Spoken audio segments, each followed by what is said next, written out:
오늘은 종려주일입니다. 대체로 우리가 종려주일에 세례식을 했었는데 이번에 이제 지원자가 없어서 오늘 세례식을 하지 않게 되었습니다. 우리가 세례를 받고 또 그리스도인이 된다는 것은 한마디로 옛사람을 벗고 새 사람이 되는 새로운 인문의식을 얘기합니다. 그래서 비로소 세례를 받고 내가 그리스도와 함께 죽고 함께 사는 인생의 새로운 전환점을 만들고 터닝 포인트를 잡아서 새 사람으로 이제 새 출발하게 되는 시작점, 이제 세례라고 할 수 있는데 특별히 하나님의 은혜 안에서 우리 모두가 나의 세례를 생각하면서 내가 얼만큼 변화된 삶을 살고 있는지, 주님이 이 땅에 오셔서 역사의 BC와 AD가 바뀌게 되었는데 주님이 십자가에 죽으시고 부활 승천하시고 오순절에 성령을 보내심으로써 선천초목이 만물이 온 세상이 새롭게 된 역사의 전환점이 된 것처럼 우리가 이제 주님을 만나고 주님의 은혜로 성부와 성자와 성령의 이름으로 세례를 받고 새 사람이 되는 옛사람을 벗어버리고 새 사람이 되어서 한 사람 한 사람 그리스도인의 BC와 AD가 바뀐 것처럼 우리 모두가 새 마음으로 새 영으로 새 은혜를 주시는 새 사람으로 새 출발하는 계기가 될 수 있기를 주 이름으로 축복합니다. 오늘 이제 3년째 팬데믹에도 또 종료주일이 왔고 또 고난주간이 찾아오고 있습니다. 동시에 이제 산천초목은 새롭게 새싹이 나고 꽃이 만발하는 이제 꽃대고를 이루고 있는데 이러한 눈에 보이는 창조와 더불어서 새 사람이 되는 것은 하나님의 새 창조의 역사, 성령의 역사라고 하겠습니다. 태초에 하나님이 천지를 창조하시니라 하신 말씀과 더불어서 이사야 선지자의 말씀 또 요한계시록의 말씀을 보면 내가 새 하늘과 새 땅을 창조한다는 그리 말씀하십니다. 그래서 이 창조라는 말은 아무 때나 쓰는 게 아니고 하나님이 주어일 때의 창조라는 단어를 쓰게 됩니다. 이브리어로 빠라라는 동사를 쓰는데 이거로 create라는 이 말은 하나님만이 할 수 있는 일인 것입니다. 사람이 하는 일은 하나님이 이미 만들어 놓으신 물질을 가지고 재료를 가지고 또 조합해서 또 서로 이합집산을 해서 새로운 것들을 발견하고 발명하는 그런 과정입니다. 그러나 하나님의 창조는 무에서 유를 만드는 창조, 무에서 유를 만드는 창조, creation from nothing, 아무것도 없는 것으로부터 존재하게 하시는 나는 스스로 있는 자다 말씀하신 그 하나님께서 만물을 창조하시는 것입니다. 그런 차원에서 눈에 보이는 천지 창조도 하나님의 창조이지만 새 사람이 되는 새 창조 역시 하나님의 창조라고 할 수 있습니다. 시편 51편을 보면 다윗은 범죄한 이후 선지자 나단이 찾아왔을 때 하나님 앞에 회개하면서 내 속에 정한 마음을 창조하시고 내 마음에 정정한 마음을 창조하시고 내 안에 정직한 영을 새롭게 하소서 주의 성령을 내게서 거두지 마소서 간절한 기도를 드립니다. 다윗은 특별히 새 창조에 대한 갈망을 하나님께 드리면서 내 마음에 새로운 영이 임하시고 내 속에 정한 마음을 창조하셔서 새 사람 되게 해 주시옵소서 간절한 기도를 드렸어요.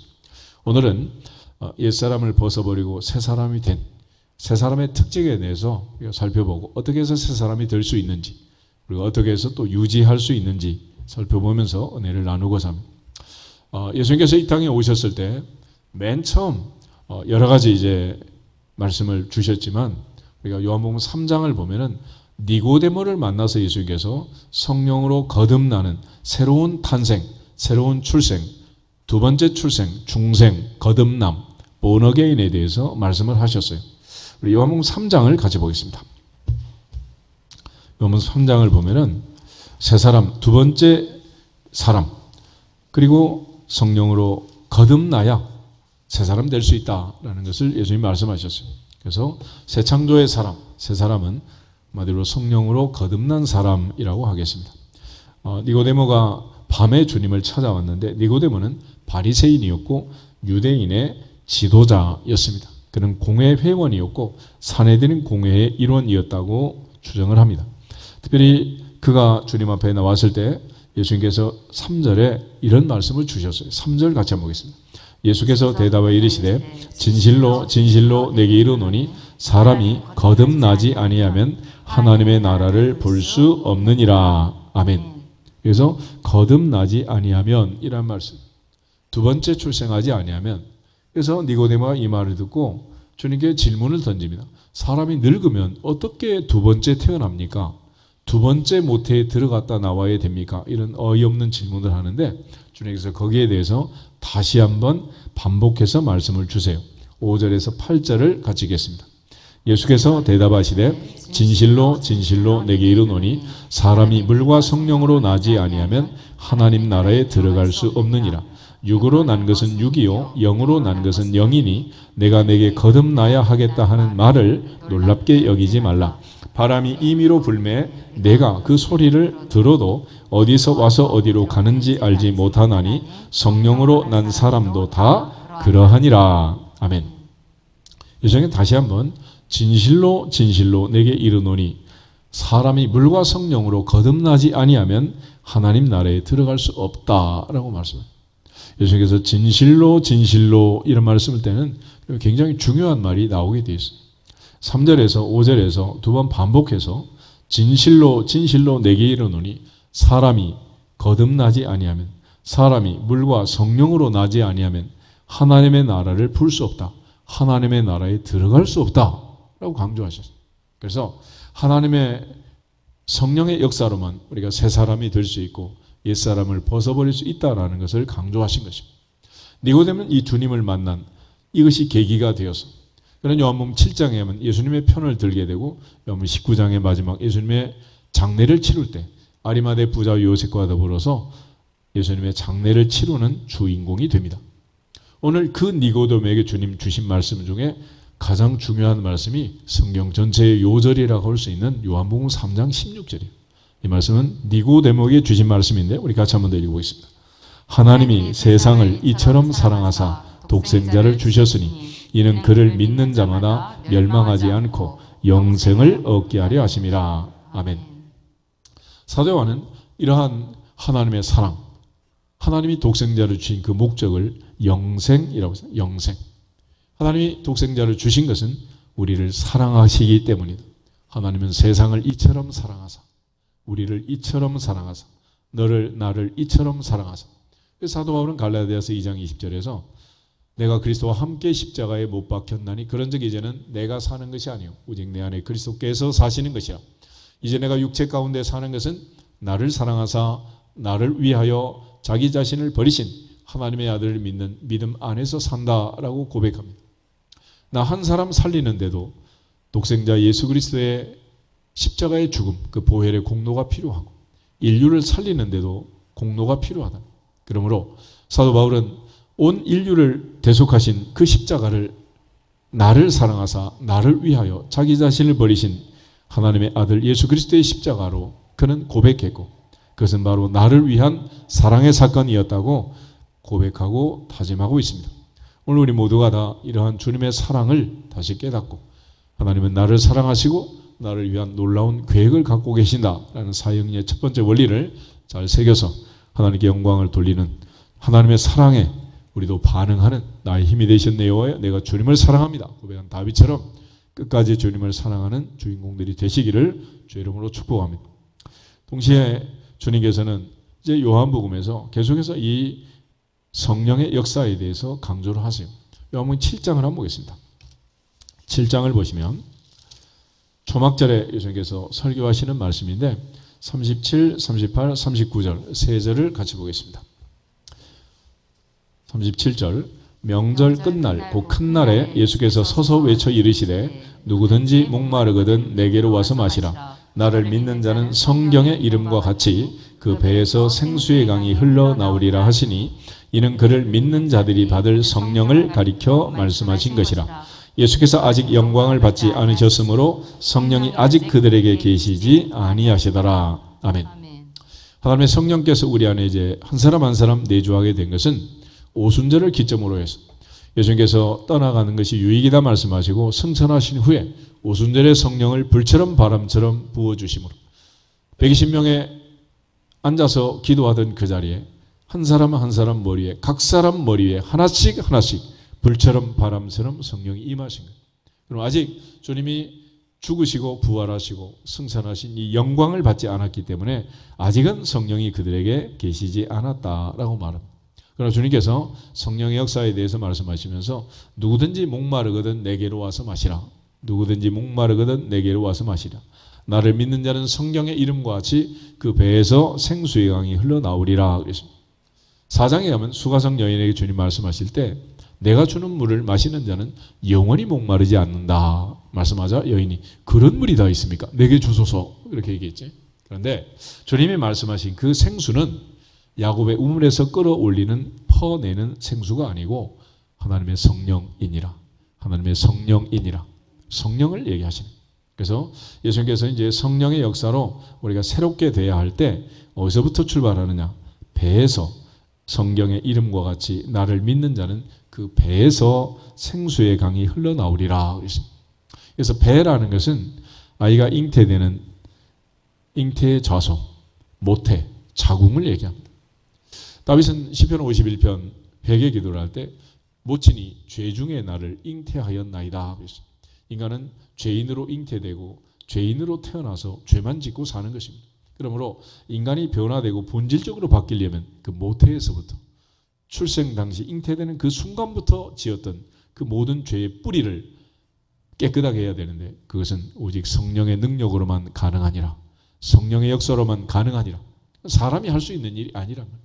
그래서 물과 성령으로 다시 태어나지 아니하면 두 번째 모태에 들어갔다 나오는 게 아니라 성령의 모태에 들어가서 성령의 생수로 성령의 물로 씻어 정결하게 되지 아니하면 깨끗하게 될 수 없다라는.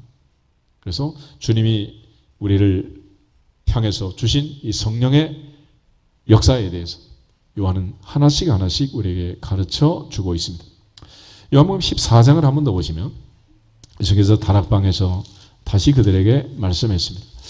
오늘 아침에 이제 다락방 강화 말씀을 새벽에 보고 있는데 그 중에 25절, 26절 우리 두 절을 같이 보겠습니다. 내가 아직 너희와 함께 있어서 이 말을 너희에게 하였거니와 보혜사 곧 아버지께서 내 이름으로 보내실 성령 그가 너희에게 모든 것을 가르치고 내가 너희에게 말한 모든 것을 생각나게 하리라. 아멘. 주님의 말씀을 듣고 깨닫는 것은 바로 성령의 역사라고 얘기합니다. 우리가 세상에 성적순대로 은혜 받는 것도 아니고 IQ대로 깨닫는 것도 아니다. 이것은 성령의 역사다. 그래서 내가 깨달아지는 것이 있고 믿어지는 것이 있다면 그것은 성령의 역사니라. 성령의 역사니라. 그러므로 바울은 너희가 그 은혜에 의하여 믿음으로 말미암아 구원을 얻었다 그랬습니다. 내가 믿음으로 구원을 받지만 그 전 단계는 은혜의 단계가 있다. 하나님의 성령의 은혜로 믿어지게 하시는 하나님의 은혜를 입을 때만 내가 믿습니다 라고 고백할 수 있느니라. 고백할 수 있느니라. 그러므로 내가 믿게 된 것은 하나님의 은혜로 믿어진 결과이지 내가 믿는 게 아니에요. 그래서 믿음은 하나님의 선물이다. 행위에서 난 것이 아니니 자랑하지 말지니라. 할렐루야. 그 모두 다 성령의 역사라는 거예요. 15장 넘어가서 26절, 7절, 2절을 보겠습니다. 내가 아버지께로부터 너희에게 보낼 보혜사 곧 아버지께로부터 나오시는 진리의 성령이 오실 때에 그가 나를 증언하실 것이요 너희도 처음부터 나와 함께 있었으므로 증언하느니라. 아멘. 예수께서 하나님의 아들 그리스도이심을 믿고 그 이름을 힘입어 생명을 얻게 하시는 것은 성령의 역사니라. 성령의 역사니라. 16장 7절을 한번 더 보시면 16장 6절 7절 우리 두 절 보겠습니다. 도리어 내가 이 말을 함으로 너희 마음에 근심이 가득하였도다. 그러나 내가 너희에게 실상을 말하노니 내가 떠나가는 것이 너희에게 유익이라. 내가 떠나가지 아니하면 보혜사가 너희에게 오시지 아니할 것이요 가면 내가 그를 너희에게로 보내리니. 아멘. 주님께서는 마음에 근심하고 주님 떠나간다는 이 소식에 도대체 어디로 가시는지 깨닫지 못하고 알지 못하는 그저 근심만 가득 차 있는 제자들에게 내가 실상을 알려주겠다. 내가 가는 것이 유익이다. 왜냐하면 내가 가야지 누가 오신다? 성령님이 오신다. 보혜사가 오신다라고 말했습니다.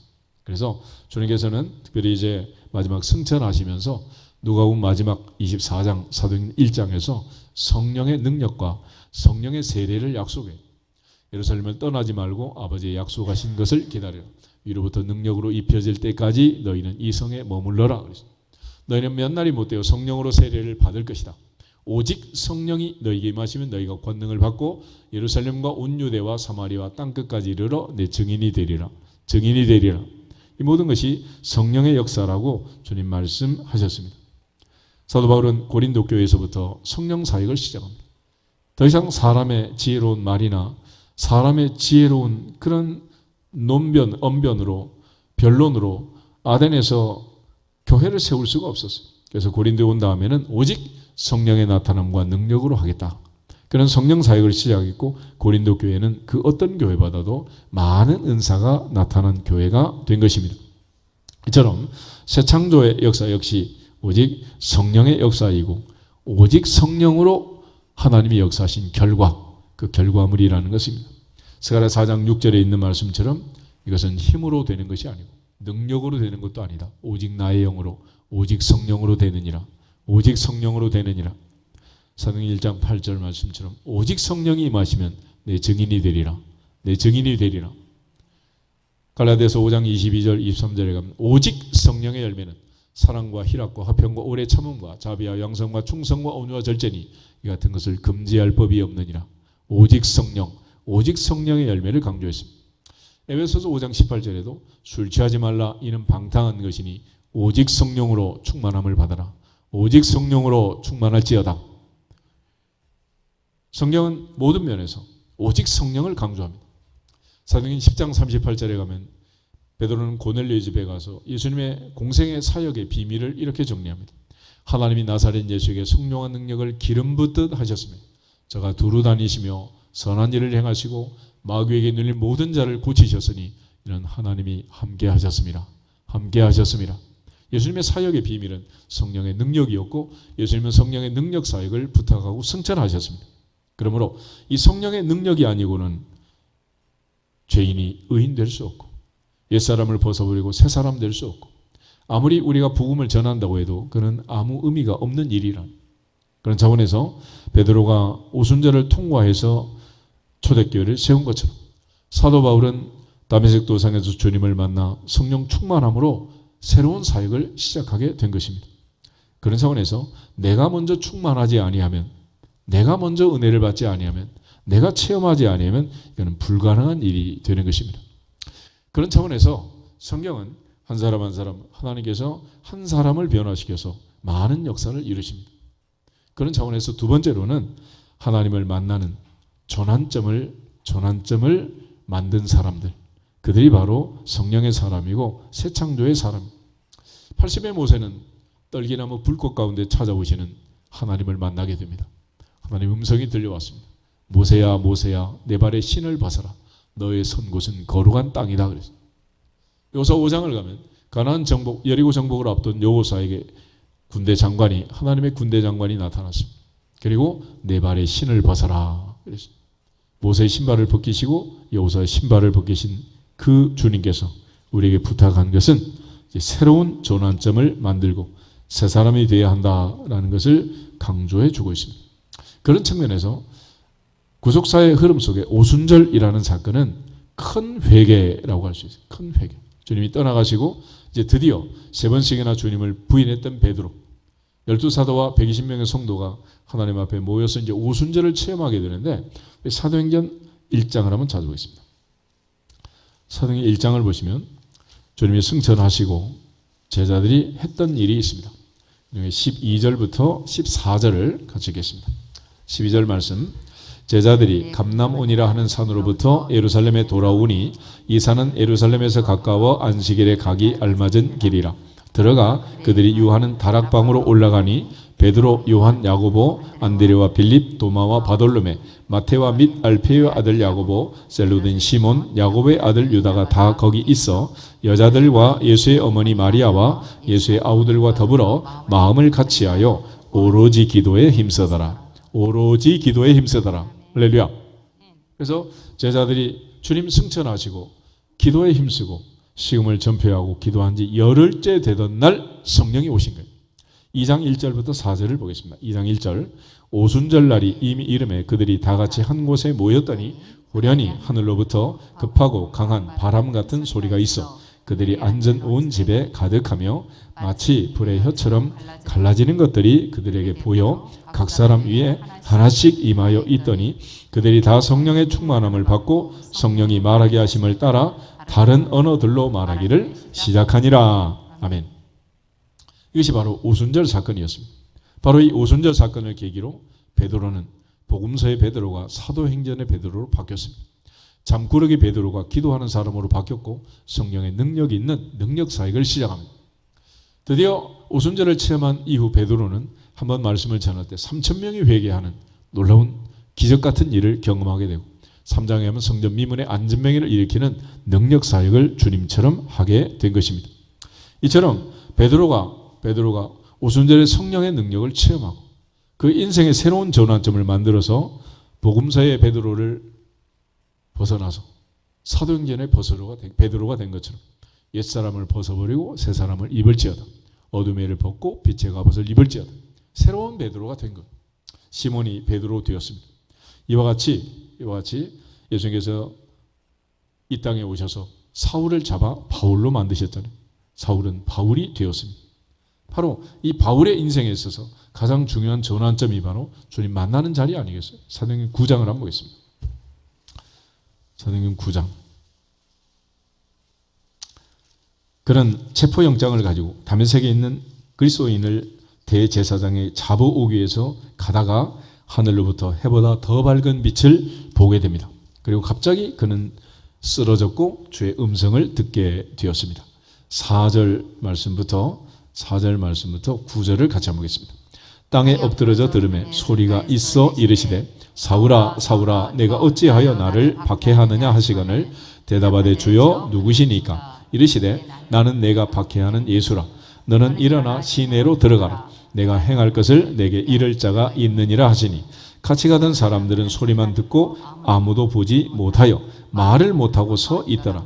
사울이 땅에서 일어나 눈은 떴으나 아무것도 보지 못하고 사람의 손에 끌려 다메섹으로 들어가서 사흘 동안 보지 못하고 먹지도 마시지도 아니하니라. 아멘.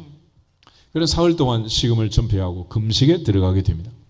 근데 하나님께서 당시 아나니아 선지자에게 가서 사울에게 기도 좀 해라. 그랬더니 아나니아가 내가 그 사람 듣고 보니까 아주 나쁜 사람인데 내가 왜 갑니까? 그때 하나님께서 바울의 사명을 알려주게 됩니다. 15절부터 우리 19절을 같이 보겠습니다. 주께서 이르시되 가라. 이 사람은 내 이름을 이방인과 임금들과 이스라엘 자손들에게 전하기 위하여 택한 나의 그릇이라. 그가 내 이름을 위하여 얼마나 고난을 받아야 할 것을 내가 그에게 보이리라 하시니 아나니아가 떠나 그 집에 들어가서 그에게 안수하여 이르되 형제 사울아 주 곧 내가 오는 길에서 나타나셨던 예수께서 나를 보내어 너로 다시 보게 하시고 성령으로 충만하게 하신다 하니 즉시 사울의 눈에서 비늘 같은 것이 벗어져 다시 보게 된지라. 일어나 세례를 받고 음식을 먹음에 강건하여지니라. 아멘. 사울은 다메섹 도상에서 주님을 만나고 눈이 멀어 사흘 동안 하나님 앞에 금식 기도를 하고 사흘 후에 아나니아 선지자의 안수 기도를 통해서 눈에 비늘이 벗겨지고 그는 건강을 회복하게 되었다. 사울의 인생에 있어서는 이것이 결정적 계기가 되어서 그는 바울의 삶을 살게 되고 주님 만나는 이 전환점을 통해서 그는 사울이 바울이 되는 바리새인이 그리스도인이 되는 공로주의자가 은혜주의자로 바뀌는 그 계기가 된 것입니다.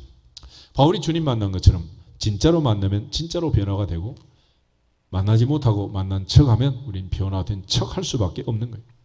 그런 차원에서 오순절에 베드로가 주님을 만나고 성령의 불같은 바람 같은 역사로 사도행전의 베드로가 된 것처럼 사울은 다메섹 도상에서 주님을 만나 그리스도인 바울로 그는 변화가 되었습니다. 그래서 20절에 보면 즉시 각 회당에서 예수가 하나님의 아들이심을 전파했다. 그래서 이번에 오히려 다메섹에 있는 사람들이 더 당혹했다라고 말합니다.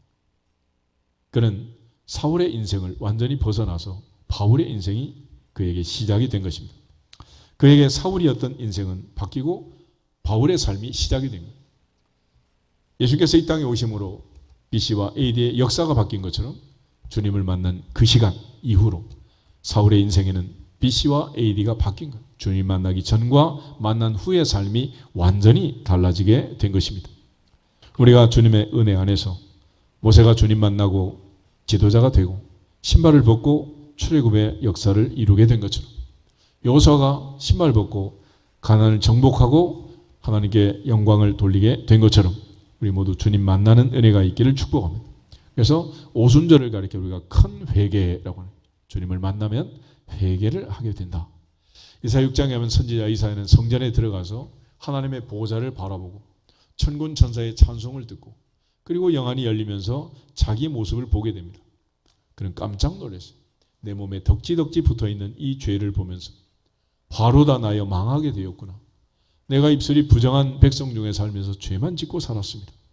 그는 자기의 그 추한 모습을 보며 하나님 앞에 한탄할 때 천사가 제단 숯불을 가져와서 그의 입술을 정결케 하고 깨끗하게 했습니다. 그리고 하나님의 음성이 들립니다. 내가 누구를 보내고 누가 우리를 위하여 갈고. 그럴 때 이사야는 자기도 모르게 이런 말이 튀어나왔어요. 주여 내가 여기 있나이다. 나를 보내소서.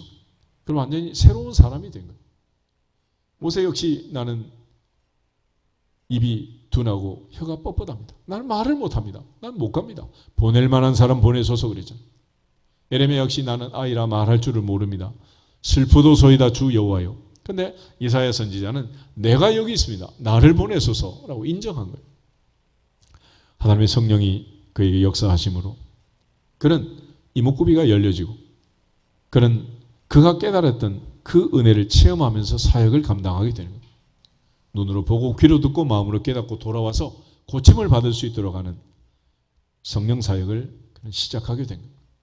이처럼 주님을 만나는 사람들, 그는 만남의 자리에서 모두가 변화가 됩니다. 하나님께서는 100살의 아브라함에게 아들 주실 때 그의 할례를 행하게 했습니다. 할례를. 그리고 이제 베드로의 설교를 듣고 회개한 3,000명은 세례를 받았고 사도 바울의 설교를 듣고 변화된 루디아도 그 가족이 세례를 받고 베드로가 고넬료 집에 가서 복음을 전할 때 그 집이 모두 다 은혜 받고 세례를 받게 됩니다. 간수장이 감옥 안에 들어갔던 바울을 통해서 한밤중에 일어나는 지진을 통해 주님을 만나게 되고 선생들아 내가 어떻게 해야 구원받을 수 있느냐? 주 예수를 믿으라 그러면 너와 내 집이 구원을 받으리라. 그럴 때 그 집이 세례받고 은혜를 받는 놀라운 역사가 일어나죠.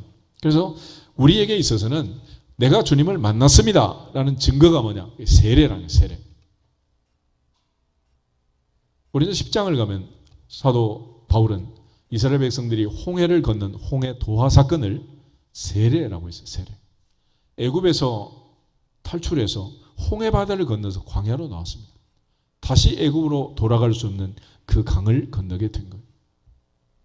이처럼 세례라는 것은 내가 옛사람이 죽고 새 사람이 되는, 내가 죽고 내 안에 주님이 사는 새로운 삶의 출발, 시작을 세례라고 하는.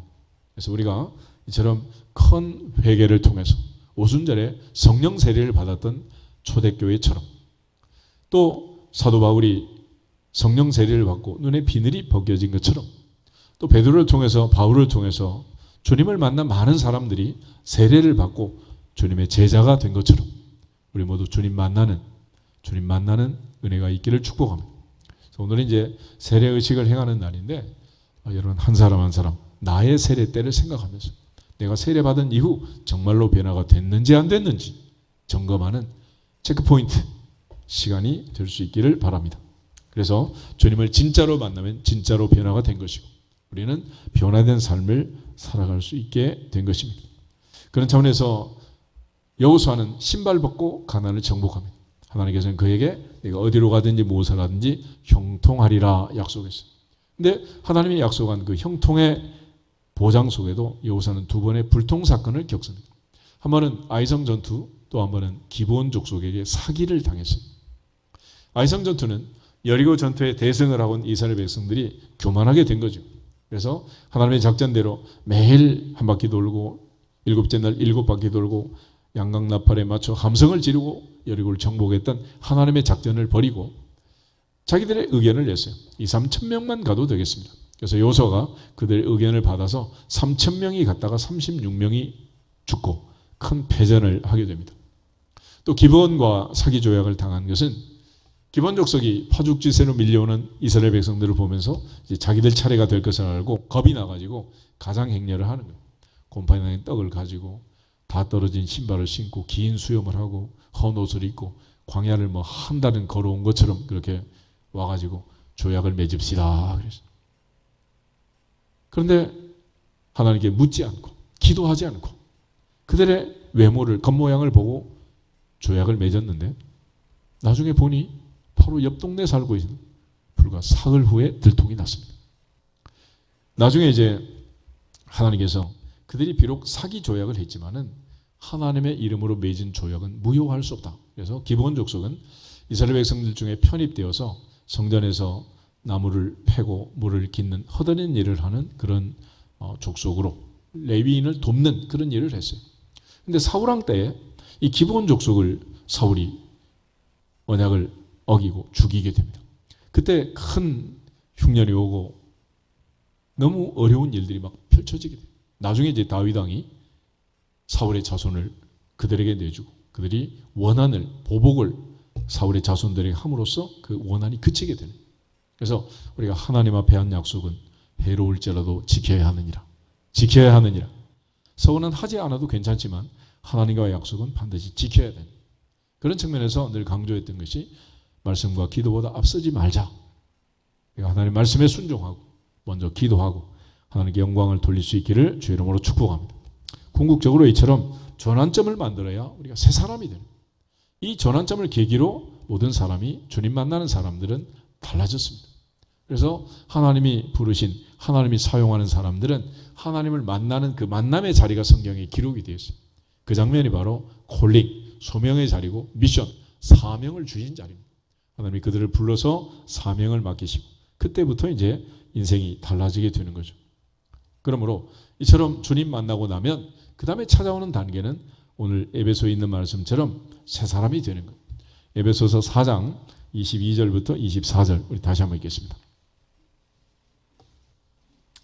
에베소 4장 22절 너희는 유혹의 욕심을 따라 썩어져가는 구습을 따르는 옛사람을 벗어버리고 오직 너희의 심령이 새롭게 되어 하나님을 따라 의와 진리의 거룩함으로 지으심을 받은 새 사람을 입으라. 아멘.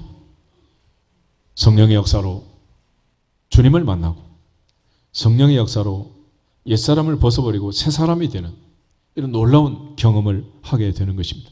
그래서 우리가 이제 하나님 앞에서 해야 할 가장 첫 번째 일은 뭐냐?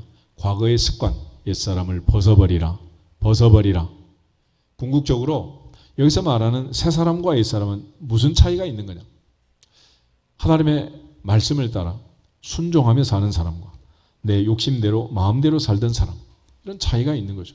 그래서 에덴 동산부터 인간은 사탄의 유혹에 미혹에 넘어가서 에덴에서 쫓겨나 가시와 엉겅퀴가 있는 이 세상에 살게 된 거 아니겠습니까? 결국 아담과 하와는 왜 그러면 그 뱀의 유혹에 넘어갔을까? 예수님께서 우리에게 부탁하신 그 기도는 오늘도 우리가 시험에 들게 하지 마시고 다만 악에서 구하시옵소서 그랬는데, 시험은 템테이션, 유혹에 빠지지 말아라. 그런데 세상이 우리를 향하여 미끼를 던질 때는 이 유혹을 하는 거고, 그 유혹에 우리가 욕심으로 반응하면 결국은 걸리는 거죠. 그래서 욕심이 잉태하면 죄를 낳고 죄가 장성하면 사망을 낳는다. 그러니까 옛사람은 내가 욕심을 부리며 사는 사람이고, 새 사람은 하나님이 주신 것이 좋은 것이다 라는 것을 믿고 기대하면서 기다리면서 기도하는 새 사람이 될지어다. 이게 이제 새 사람. 그러니까 야고보서 1장에 야고보가 설명하는 것처럼 우리 욕심 부리면서 그렇게 살면 결국은 내가 선택한 것들이 좋지 않다는 거예요. 우리가 아브라함의 선택과 롯의 선택을 잘 알고 있잖아요. 롯은 눈에 보이는 에덴 동산 같고 애굽 땅 같은 좋은 땅을 선택했습니다. 그것이 바로 소돔과 고모라였습니다. 그러나 그는 그 성에 사는 사람들이 죄인이라는 걸 알지 못한 거예요. 수박을 살 때 겉은 너무 반짝반짝 좋았는데 속이 상했다는 걸 보지 못한 거죠. 그러나 아브라함은 하나님께 맡겼습니다. 내가 좌하면 나는 우하고 내가 우하면 나는 좌하겠다. 나는 하나님이 주신 것을 선택하겠다. 내가 먼저 하든지 나중에 하든지 그게 중요하지 않고 하나님이 주신 것이 좋은 것인 줄 알고 하나님께 맡기겠다. 그래서 아브라함은 하나님이 주시는 적과 꿀이 흐르는 가나안 땅을 기업으로 받게 된 것입니다. 오늘 하나님 앞에서 욕심 부리지 않아도 하나님이 내게 주시는 것은 빼앗아갈 수 없는 것을 알고 다 맡기시기를 주의 이름으로 축복합니다. 그래서 야곱의 인생이 슬픈 것은 뭐냐면 하나님께서 리브가의 북중에 있을 때부터 큰 자가 작은 자를 섬기리라. 내가 야곱은 사랑하고 에사는 미워했다. 그렇게 말씀하시면서 야곱의 북주기를 약속을 했잖아요. 리브가가 그렇게 염소 별미를 만들어서 남편을 속이지 않았어도, 또 야곱이 그걸 붙들고 들어가서 아버지를 속이지 않았어도, 그리고 에서가 들어오기 전에 야곱의 축복을 다 받지 않았다고 해도 하나님은 하나님의 방법으로 그 복이 에서에게 흘러가지 않도록 하나님의 방법으로 역사했을 것입니다. 그런데 인간의 그 잔머리로 내가 하나님의 계획을 거슬렸기 때문에 야곱의 인생은 고달픈 인생이 된 거예요. 그는 130의 애굽왕 바로를 만나면서 이렇게 말합니다. 내 나그네의 세월이 우리 할아버지 아브라함, 아버지 이삭처럼 길지 못하지만 내 나이 130세지만 험악한 세월을 보냈습니다. 그래. 이유는 누구 때문이요? 누구 때문에? 다 자기 때문이지 뭐 누구 때문이겠어. 그러니까 우리가 이 옛 습관을 벗어버려야 돼. 벗어버리지 못하는 거죠. 매일같이 우리가 보고 듣는 게 뭡니까? 세상의 유혹 아니야? TV 틀면 모든 광고 매체, 요즘 뭐 스마트폰 틀면 내가 어떤 물건 하나 검색하면 이 AI 알고리즘에 의해서 전부 그냥 그 사이트가 막 뜨잖아. 신발 하나 검색하면 이메이커 저희 계속 신발만 뜨는 거예요. 옷 하나 검색하면 계속 막 옷만 뜨잖아. 왜 그러겠어요? 유혹하는 거야, 유혹. 네 신발 헌 신발이야. 네 청바지 헌 거야. 새 거 사. 이러면서. 계속해서 뭐 1년도 안 돼 새 폰을 광고하면서 네 폰 헌 거다. 그런데 마음을 딱 결심하고 나는 3년 쓸 거다. 그런 유혹에 안 받는 거지. 그렇지만 애들처럼 유혹에 흔들리면 가서 또 사야지 어떡하겠어. 평양 감사도 내 하기 싫으면 안 하는 거고 흔들리면 어쩔 수 없는 흔들림. 그래서 새 사람이라는 것은 과거의 습관, 옛사람을 벗어버리는 거다. 욕심대로 사는 그 인생을 멈추고 하나님의 뜻대로 맡기는 거다. 예수님 겟세마네 동산에서 기도하실 때 나의 원대로 마시고 누구 원대로? 아버지 원대로 하옵소서. 아버지 원대로. 그것이 바로 새 사람의 가장 중요한 본질이 되는 것입니다. 또 사도 바울처럼 다메섹 도상에서 주님을 만나서 사울이 바울이 되면 어떤 일이 벌어지느냐. 빌립보서 3장을 한번 찾아보겠습니다. 에베소서 다음에 빌립보서 있는데 빌립보서 3장 7, 8, 9 세 절을 같이 한번 읽겠습니다. 7절 그러나 무엇이든지 내게 유익하던 것을 내가 그리스도를 위하여 다 해로 여길 뿐더러 또한 모든 것을 해로 여김은 내 주 그리스도 예수를 아는 지식이 가장 고상하기 때문이라. 내가 그를 위하여 모든 것을 잃어버리고 배설물로 여김은 그리스도를 얻고 그 안에서 발견되려 함이니 내가 가진 의는 율법에서 난 것이 아니요 오직 그리스도를 믿음으로 말미암은 것이니 곧 믿음으로 하나님께로부터 난 의라. 아멘. 바울은 다메섹 도상에서 주님 만날 때까지 열심으로는 바리새인이요 율법의 의로는 흠이 없는 자요 가말리엘 문화에서 학문과 학술을 배웠던 당대 최고의 앞길이 보장된 사람이었습니다. 그러나 그는 주님 만난 이후 내 주 예수 그리스도를 아는 지식이 가장 고상함 때문에 그것이 가장 최고의 길이라는 것을 알았기 때문에 이전에 가지고 있던 모든 것들을 다 잃어버리고 배설물처럼 버렸다 그랬습니다. 성경이니까 그렇지 배설물이 뭐요? 똥 아니야 똥. 아무것도 아니라는. 솔로몬이 그의 인생의 말년에 전도서를 씁니다. 솔로몬은 아버지가 다윗 왕이에요. 자기 아들이 르호보암 왕입니다. 아버지도 왕, 나도 왕, 아들도 왕, 손자도 왕, 대대로 왕 아니에요. 그런데 그 솔로몬이 한마디로 헛되고 헛되며 헛되고 헛되니 모든 것이 헛되다 그랬습니다. 뭐가 그렇게 헛되는데? 전도서의 결론은 이거예요. 이래 결국을 다 들었으니 그러므로 하나님을 경외하고 그 명령을 지킬지어다. 그것이 사람의 본분이니라. 본분이니라. 하나님 없는 인생의 허무함을 얘기합니다. 하나님 없이 성공한 왕, 하나님 없는 부귀영화, 무엇이 의미가 있겠냐는 거예요. 우리 모두는 다윗처럼 여호와는 나의 목자시니 내게 부족함이 없으리로다. 하박국처럼 우리의 양이 없고 양간에 송아지가 없고 감람나무, 무화과나무, 포도나무, 소출이 없어도 여호와로 인하여 기뻐하고 나의 구원의 하나님으로 인하여 즐거워하리로다. 아멘. 그래서 우리가 모세가 이제 이스라엘 백성들을 향해서 신명기 말씀을 마치면서 마지막에 그렇게 선포하는 이스라엘이여 너는 행복한 사람이로다. 행복한 사람이로다. 그래서 한마디로 행복한 사람, 행복한 사람. 그리스도인은 어떤 사람? 행복한 사람. 그 어떤 경우에도 부족함이 없는 사람. 그 사람을 가리켜 부자라고 하는 거예요. 부자. 그러니까 아파트가 100채가 있어도 한 채 더 사야 되고 두리번 하는 사람 뭐야? 아직 부자도 아니지. 그렇지만 초막이나 궁궐이나 내 주 예수 모신 곳이 그 어디나 하늘나라. 그러면 행복한 거지. 그럼 부자지. 뭐가 필요해? 그래서 성경이 말하는 기준은 우리가 생각하는 것과 전혀 다른 거예요. 하나님 앞에서 우리 모두가 다 이제는 사도 바울처럼 주 예수 그리스도를 아는 지식이 가장 고상하다는 것을 믿고 주님만 향해서 주 예수께 붙잡히면 그것을 잡으려고 인생의 마지막까지 달려갔던 것처럼 주 예수께 받은 사명 곧 은혜의 복음을 증거하는 일을 마치기까지 일사각오로 달려간 것처럼 주님만 따라가기를 주 이름으로 축복합니다.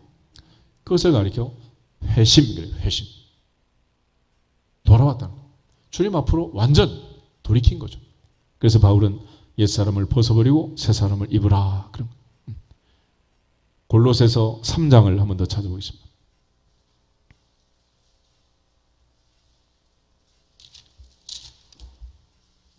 (9절) (10절) 골로새 3장 9절 10절 두 절 보겠습니다. 너희가 서로 거짓말을 하지 말라. 옛사람과 그 행위를 벗어버리고 새 사람을 입었으니 이는 자기를 창조하신 이의 형상을 따라 지식에까지 새롭게 하심을 입은 자니라. 아멘. 그래서 바울이 강조한 것 중에 하나는 성장과 성숙이라는 것입니다. 바울은 에베소서 4장에서 그리스도 예수의 장성한 분량이 충만한 데까지 자라가라 그랬어요. 주님처럼 주님의 수준만큼 우린 자라가야 한다. 성장해야 한다. 골로새서 역시 마찬가지. 하나님의 형상을 이루기까지 우리는 성장하고 성숙해야 한다라는 걸 얘기합니다. 그런 차원에서 사도 바울은 고린도서 13장에서 우리는 어린아이의 일을 벗고 이제 장성한 사람이 되었다 그랬어요. 그러니까 어린아이 같은 유치한 삶을 사는 게 아니라 이제는 사리를 분별하는 장성한 사람의 안목을 가지고 사는 가치관과 인생관이 바뀐 사람, 그 사람을 그리스도인이라고 하는 것입니다. 어린아이들은 아이스크림 하나에 생명을 팔고 유괴를 당하지만 어른이 돼가지고 그렇게 팔려가면 되겠어요. 이제는 눈에 보이는 것들이 아니라 보이지 않는 것을 바라보고 겉사람이 아니라 속사람이 새로워지는 은혜가 있기를 축복합니다. 요즘 이제 의대 가는 친구들도 보면 이제 과를 정할 때 옛날에는 뭐 정형외과 이런 그 신경외과 이런 데가 아주 실력이 좋은 의사들이 이제 지원을 했는데 요즘 애들은 그런 걸 싫어한대. 수술 안 하려고 그러고 뭐 피부과, 성형외과, 뭐 진단 방사선과 뭐 검사나 하고 뭐 정신과 상담이나 하고 이런 걸 좋아한다. 어떻게 수술 한 번도 안 해본 사람이 의사라고 할 수 있어? 이제는 어떤 사람은 경찰청에 다녔는데 자기는 도둑을 한 번도 잡은 적이 없다고 그러더라고요. 내가 놀래가 아니 경찰이 어떻게 도둑을 안 잡을 수가 있냐 그랬더니 자기는 경찰청 재무과에 근무해가지고 평생 동계산만 하고 월급만 줬지 자기는 경찰을 지만 도둑 잡는 경찰이 아니래. 하나님 앞에서 우리가 새 사람이 되었다는 것은 이제 주님을 닮아가고 주님이 가진 그 온유하고 겸손한 마음을 가지고 바울처럼 일사각오로 새 사람이 되는, 옛사람을 벗어버리고 새 사람이 되는, 더 이상 유혹의 욕심을 따라 썩어져가는 구습을 따르는 게 아니라 성령으로 새 영을 부시고 새 마음을 주셔서 새 인생을 살아가서 과거의 습관을 떨쳐버리고 하나님께 영광을 돌리는 새 창조의 주인공이 되기를 주 이름으로 축복합니다. 그러나 이제 이처럼 우리가 새롭게 변화가 되었다고 해도 그 다음에 과정을 보면 또 달라지는 사람들이 있어요.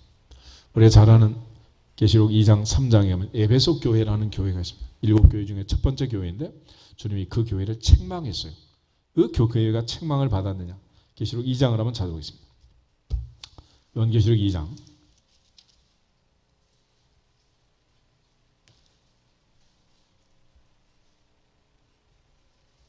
4절 5절 두 절을 같이 보겠습니다.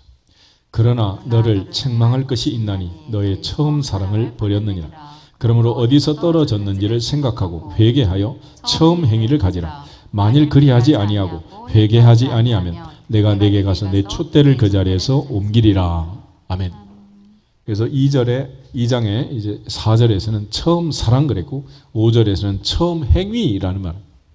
첫사랑, 첫 번째 행위를 버렸다라는. 다시 말해서 예수님께서 원하시는 것은 일편단심을 원해요. 일편단심. 변절, 변함없이 하나님을 따르는 그 일편단심을 원하지 에베소 교회의 변절을 책망하신 것입니다.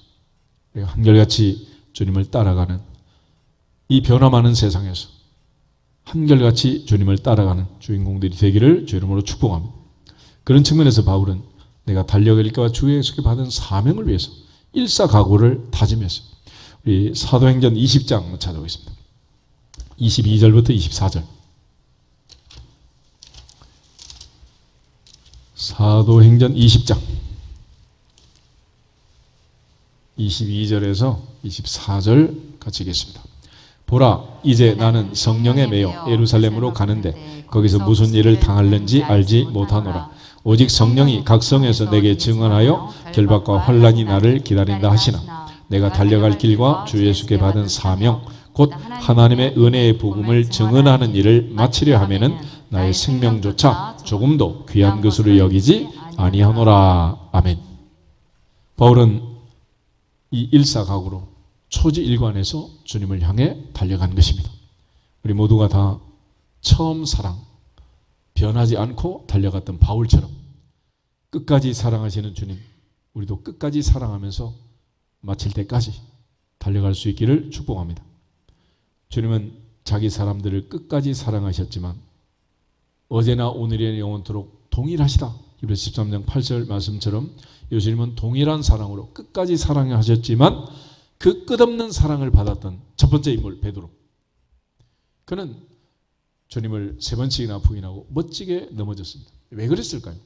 그럼 처음 사랑, 처음 행위를 잃어버렸기 때문에 그럽니다. 베드로가 처음 주님을 따를 때 모습을 보면 얼마나 결단이 있겠다는 거예요. 그물을 버려두고 용감하게. 다시 마태복음 4장 한번 보시고요. 마태복음 4장.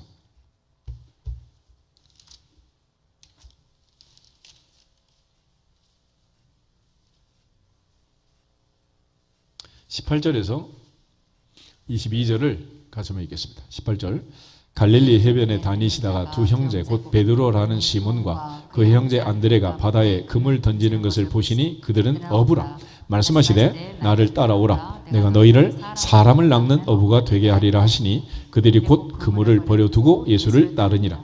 거기서 더 가시다가 다른 두 형제 곧 세베대 아들 야고보와 그의 형제 요한이 그의 아버지 세대와 함께 배에서 금을 깁는 것을 보시고 부르시니 그들이 곧 배와 아버지를 버려두고 예수를 따르니라. 아멘. 베드로와 안드레, 요한과 야고보 이 네 제자를 부르는 장면. 그들은 곧 그물을 버려두고 곧 아버지 세베대와 배를 버려두고 주님을 따라갔습니다. 얼마나 결단력 있게 첫 출발을 한 거예요. 그들이 이처럼 첫 출발, 첫 걸음 그대로 바울처럼 마칠 때까지 달려갔으면 좋은데 베드로는 그럼 어쩌다가 넘어졌느냐? 이 고난주간 우리가 베드로를 보면서 우리 자신을 한번 돌아보면 좋겠어요. 26장을 한번 보겠습니다. 마태복음 26장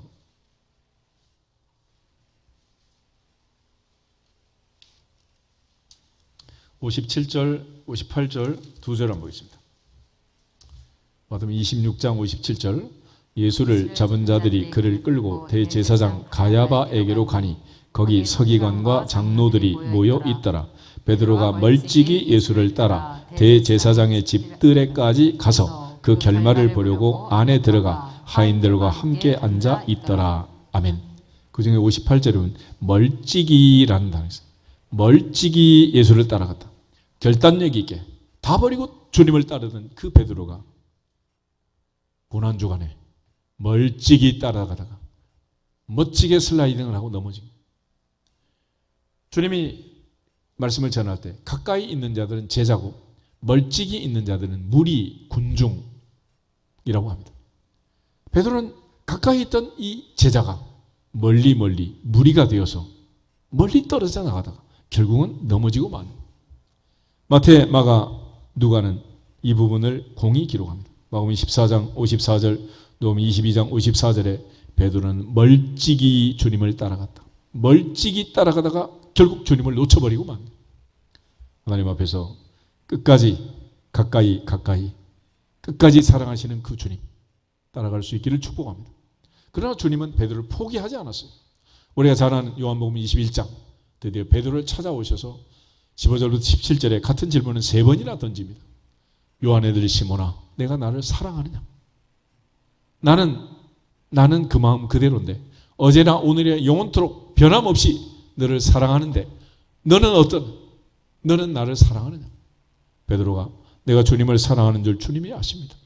3번이나 물으니까 근심하면서 주님 아시잖아요. 됐다.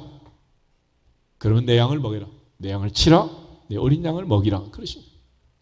오늘 베드로가 다시 한번 멀찍이 따라가던 그 모습을 회복하고 주님이 다시 찾아오셔서 베드로에게 사랑을 고백하고 베드로의 고백을 받아낸 것처럼 이번 고난주간을 통해서 내가 주님을 사랑합니다 고백한 베드로처럼 나의 힘이 되신 여호와의 내가 주님을 사랑합니다 고백한 다윗처럼 주님에 대하여 아버지 하나님 앞에 사랑을 고백하고 사랑을 회복하는 옛사람을 벗어버리고 새 사람을 다시 회복하는 주인공들이 되시기를 주 이름으로 축복합니다. 다 같이 주 예수 그리스도의 이름으로 충만할지어다 선포하고 기도하겠습니다. 주 예수 그리스도의 이름으로 충만할지어다.